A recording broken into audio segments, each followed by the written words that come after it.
Okay, so today we're going to discuss simplifying algebraic expressions. And as you can see, there's four different examples. Two of them have whole numbers, one has a negative, and one has fractions, and one has decimals. So we're going to go over each one in detail. You could use the same system for each one, but there's a little bit of a difference between each one as well. So let's look at the first one, 2x plus 4x plus 1. What you want to do is identify like terms. Now remember, like terms are terms that either don't have a variable at all, which are just constants. Those are considered to be like terms and you can combine them. Or like terms are terms that have the same variable. So the like terms in this are 2x and 4x. And a good detailed system that you can do is write your like terms on the side. So you have 2x, and I like to include the sign as well that's in front of the term. That way, if you have a negative, it's easier to work with. So you have 2x, and you have positive 4x as well. So that gives you your like terms, and then you have a plus 1 that's left over. So what you want to do is you want to combine these like terms. So you want to do 2x plus 4x. 2x plus 4x equals 6x. So 6x is going to be one of the terms in your final answer. Then you just have a plus 1 here. The plus 1 you can't do anything with, so there aren't any other terms. So you write 6x, and then you write your plus 1, and you just write them in line. And what that's done is it's created an expression, which is your answer. You can't do anything else with this because you cannot combine 6x and 1 because they don't share a variable. They are not like terms. So that is your answer for that first one. Now for the second one, 3x plus 2 minus 2x. So again, identify your like terms. Your like terms are 3x. So right here you have 3x.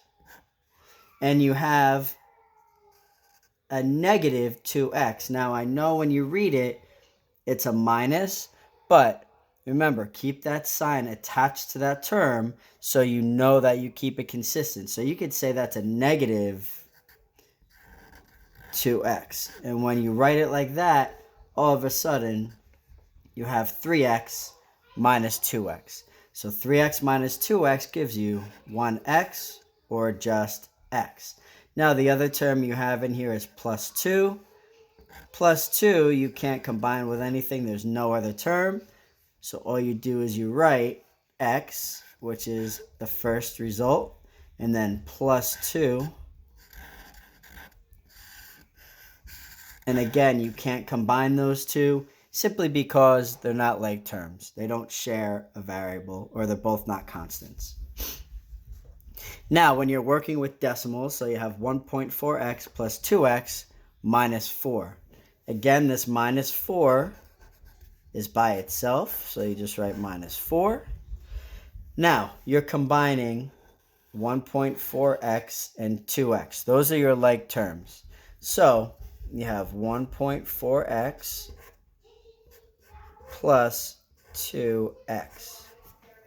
Now, when you're adding those together, remember, when you add and subtract decimals, like in the previous video, you have to keep the decimal point lined up. In this case, you just have a 2. That's not a decimal. You can make that into a decimal. You could do, I'll write it over here, 2.0. The operation is plus 1.4. Now, I just put the bigger number on top. It doesn't make a difference, but it's always easier. So 2.0 plus 1.4 are decimal points lined up. You can bring that decimal point straight down. 0 plus 4 gives you 4.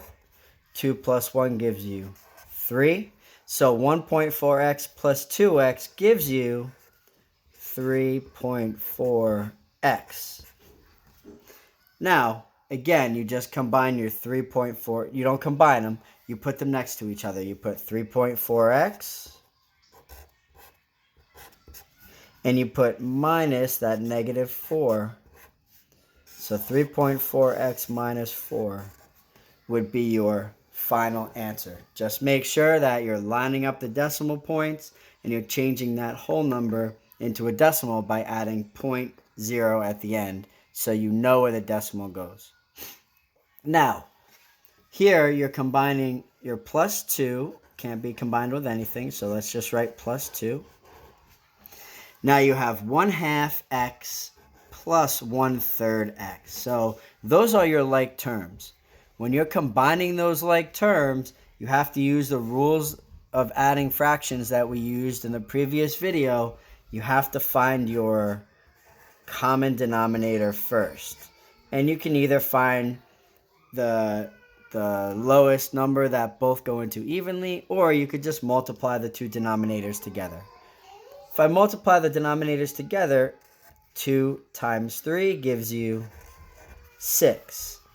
So 6 is your common denominator for both of these fractions. Now, in order to get from 2 to 6, you have to multiply it by 3. So if you multiply your denominator by 3, you have to multiply your numerator by 3 as well. So this becomes 3 over 6. And here, you multiply the denominator by 2 to get to your 6. So 3 times 2 is 6.